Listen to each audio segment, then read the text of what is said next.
Comments में जाके फटाफट से हाथ ऊपर वाली इमोजी बना दो, बिकॉज क्या आप लोगों की भी आज सुबह उठ के नींद खराब हुई है सैटरडे नाइट्स मेन इवेंट की वजह से? WWE ने रेसलिंग मैचेस तो काफी बढ़िया दिए, लेकिन जो बेस्ट चीज थी शो की, वो शो के बाद हुई भाई, खत्म होने के बाद। तो इसको हम समझने की कोशिश करते हैं। वीडियो को एंड तक देखते रहें, चैनल पर नए तो सब्सक्राइब करें और उस नोटिफिकेशन बेल को भी ऑन करना ना भूलें।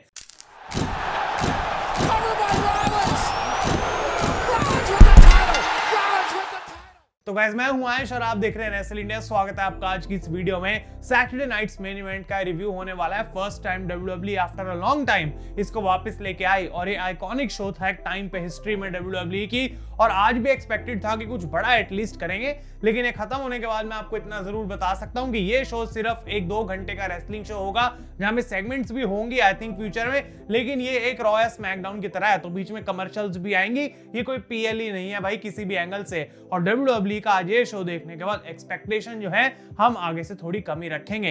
पहला मैच जो शो को स्टार्ट करता है वो था यहाँ पे for Drew McIntyre versus Sami Zayn, और ये एक काफी अच्छा रेसलिंग मैच था। मेरे हिसाब से रेसलर्स ने आज कोई कमी नहीं छोड़ी शो के ऊपर। WWE की क्रिएटिव टीम में भी कहीं ना कहीं फीकी पड़ गई होगी, लेकिन इन लोगों ने जो आज परफॉर्म कर रहे थे अपनी सारी जान झोंक दी इन मैचेस के अंदर। ड्रू मैकिंटायर और सैमी ज़ेन ने एक बहुत बढ़िया मैच दिया। क्राउड पूरे तरीके से अंदर था इसके, काफी चैंट्स लग रहे थे सैमी ऊसो के, ड्रू मैकिंटायर को बू हो रही थी, लेकिन लोगों ने एंजॉय करा और एक क्लेमोर किक लगा के ड्रू मैकिंटायर इस मैच को जीत जाते हैं। क्लेमोर थोड़ी सी मुझे वीक लगी, जहां एंड में जिस तरीके से सैमी ज़ेन रिंग के अंदर आते हैं और उसी टाइम उनको क्लेमोर पड़ जाती है, लेकिन यहाँ पे ऑब्वियसली और कोई ऑप्शन नहीं था, सैमी ज़ेन हारने वाले थे।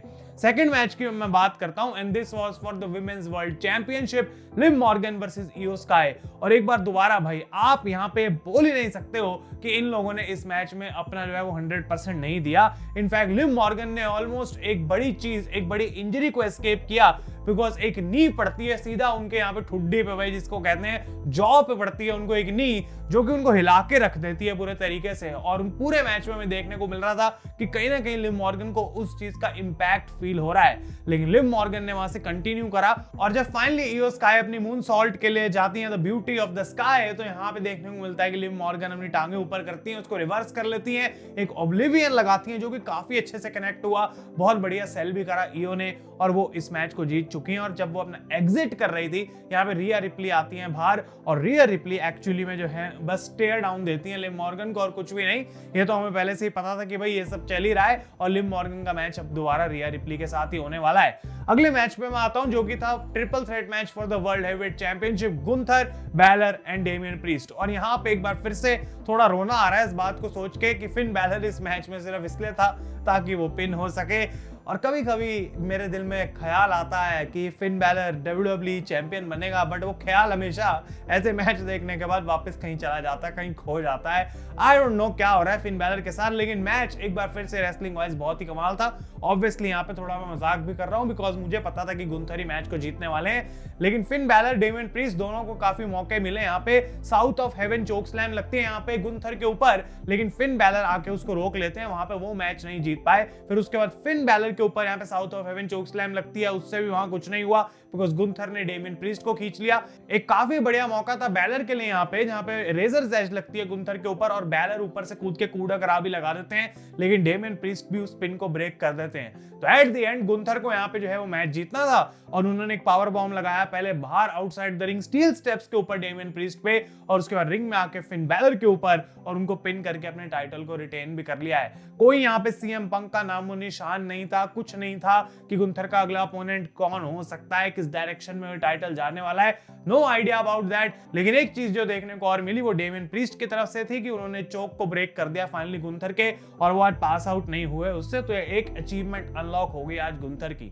इसके बाद यूनाइटेड स्टेट्स चैंपियनशिप का ये फाइनल मैच वुमेन्स का देखने को मिला, चेल्सी ग्रीन वर्सेस मी चिन, और पाइपर निवेन यहाँ पे रिंग साइड पे थी, जो कि अटैक कर देते हैं मी चिन को स्टार्टिंग में ही मैच के, जो रेफरी डिस्ट्रैक्टेड था, तो काफी मदद चेल्सी ग्रीन को पूरे मैच में मिल रही थी। उनकी जो ड्रेस थी आज, उस पे उन्हीं का चेहरा बना हुआ था, लेकिन चेल्सी ग्रीन इस मैच को जीत चुकी हैं और मी चिन को हरा के she has become the first women's United States champion. Nick Aldis आते हैं बाहर, उनको टाइटल देते हैं, पाइपर निवन अपने कंधे पे उठाती हैं चेल्सी ग्रीन को और पायरो बजता है पीछे कमाल का और बहुत अच्छा लग रहा है, बहुत खुशी हो रही है देख के कि चेल्सी ग्रीन को फाइनली वो मौका मिल रहा है जो हम इतने टाइम से देख रहे थे।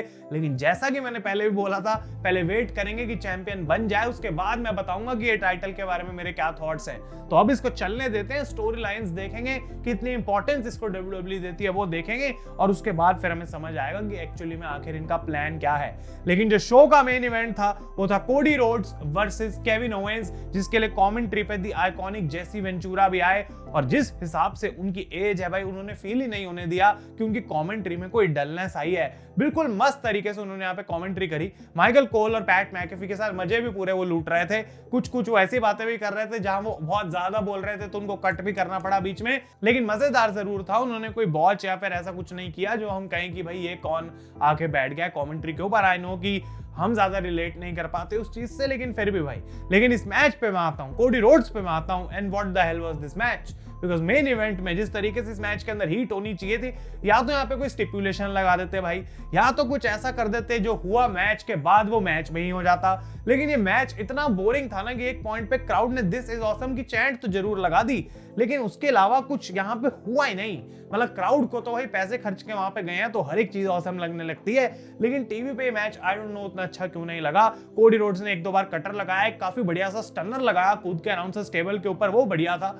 लेकिन केविन ओवेंस को ना उतना क्लोज कोई मौका नहीं मिला, सिर्फ एक मौका था पूरे मैच में जहां वो स्टनर लगाते हैं पर रेफरी चार्ल्स रॉबिन्सन नीचे गिर जाते हैं। तो दूसरा रेफरी जब तक भाग के आता है 10 तक क्राउड काउंट कर चुका था, बट जब रेफरी दूसरा आता है तो वो यहाँ पे काउंट करता है, but Cody Rhodes kick out कर देते हैं। अब कोडी रोड्स इसके बाद वापस मोमेंटम लेने की कोशिश करते हैं मैच में, लेकिन ये दूसरे रेफरी के ऊपर वो कूद जाते हैं बिकॉज कोडी कटर के टाइम केविन ओवेंस डक कर जाते हैं नीचे से, तो दूसरा रेफरी भी नीचे गिर जाता है। केविन ओवेंस यहाँ पे चेयर निकालते हैं और चेयर से अटैक करना चाहते थे कोडी रोड्स के ऊपर, लेकिन कोडी रोड्स ने उसके ऊपर ही उन्हें क्रॉस रोड्स लगा दिया और चार्ल्स रॉबिन्सन खड़े होते हैं, रिंग के बाहर से ही पिन कर देते हैं वो, और ये पिन काउंट हो जाता है। कोडी रोड्स हरा देते हैं केविन ओवेंस को एंड रिटेन कर लेते हैं अपने इस टाइटल को, जिसपे मैं अब आता हूं, जो कि थी the big gold winged eagle belt. और भाई क्या लगती है ये बेल्ट यार, इससे ना वो पुराना हमें childhood stone cold Steve Austin वो वाला टाइम याद आ जाता है जब हम इस टाइटल को सिर्फ देखते थे और मानते थे ये है सबसे बड़ा प्राइज, ये है वो बेल्ट जो जिसके पास है वो सबसे बड़ा बंदा है। और कोडी रोड्स ने जिस तरीके से उस बेल्ट को आज अनवेल किया, उन पे अच्छी बहुत लग रही थी। ये बेल्ट ही इतनी अच्छी लगती है ओवरऑल कि जो आज की अनडिस्प्यूटेड डब्ल्यूडब्ल्यूई चैंपियनशिप है वो कुछ नहीं है भाई इसके सामने, बिकॉज वो जो वैल्यू होल्ड करता है ना टाइटल का डिजाइन और जितना सुंदर वो लगता है as a belt, not title, as a belt, वो चीज बहुत बढ़िया। लेकिन मुझे समझ आता है कि आज के मॉडर्न मार्केटिंग रीजंस की वजह से क्यों डब्ल्यूडब्ल्यूई उसको परमानेंटली वापस नहीं लाती, बिकॉज उसमें चमक नहीं है इतनी।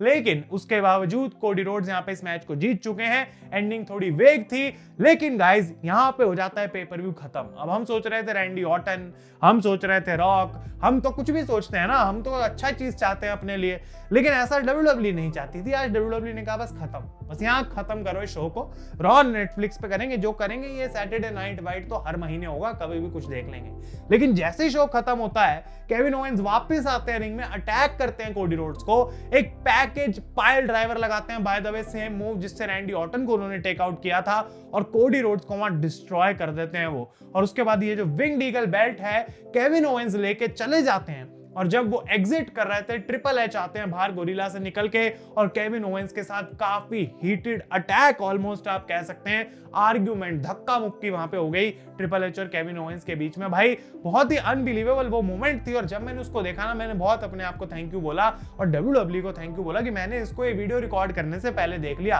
ताकि मैं इसको यही मेंशन कर दूं। उसके लिए दूसरी वीडियो तो कोई नहीं बनाएगा भाई, तो डेफिनेटली ये चीज जो हुई है शो के अंदर हो जानी चाहिए थी। और कोडी रोड्स को स्ट्रेचर्ड आउट करा जाता है, एम्बुलेंस में लेके जाते हैं, और क्लियरली अब यहाँ पे डब्ल्यूडब्ल्यूई के कुछ लोग ये भी कह रहे हैं ट्विटर पे, जो हमारे एनालिस्ट बैठे रहते हैं नीचे रिप्लाईज में, काफी अच्छा मुझे मिला कि केविन ओवेंस जो हैं अब इस टाइटल को लेके घूमेंगे, विंग्ड ईगल बेल्ट को, जो कि ऑफिशियली टाइटल नहीं माना जाएगा, लेकिन वो टीवी पे जरूर हर हफ्ते दिखेगा, क्योंकि उनके हिसाब से वही चैंपियन है, वो जीत चुके हैं। उन्होंने स्टनर मारा था, रेफरी ने काउंट नहीं की, तो क्या हुआ, कोडी रोड्स बिल्कुल वहां पे लेटा हुआ था पस्त। तो ये चीज इंटरेस्टिंग हो सकती है, और मैं चाहता हूं आप लोग अपने ओपिनियन ओपिनियंस मुझे कमेंट्स में जरूर बताएं इस पूरी थ्योरी के बारे में। और ये सारा जो शो आज देखने को मिला एक बहुत ही मस्त रेसलिंग शो था, लेकिन average in terms of story line और आगे जिस तरीके से चीजें बढ़ेंगी मैं आपको कुछ ज्यादा क्वेश्चन मार्क्स छोड़ नहीं सकता, दे नहीं सकता कि भाई अब क्या होगा, अब मजा आएगा, अब सेकंड वीडियो में ये बात करेंगे, ऐसा कुछ नहीं है। लेकिन इंटरेस्टिंग जरूर था। नेक्स्ट मंथ दोबारा ये शो होगा तो हम जान सकते हैं कि जो चीज बार बार होती है उससे कोई बहुत बड़ी एक्सपेक्टेशन नहीं लगानी चाहिए। तो अगर ये वीडियो आपको अच्छी लगी है तो डेफिनेटली इसे लाइक करें, अपने शोज के ओपिनियन जरूर कमेंट्स में देना ना भूलें। तब तक के लिए thank you so much for watching guys. मैं हूं आयुष और आप देख रहे हैं रेसल इंडिया।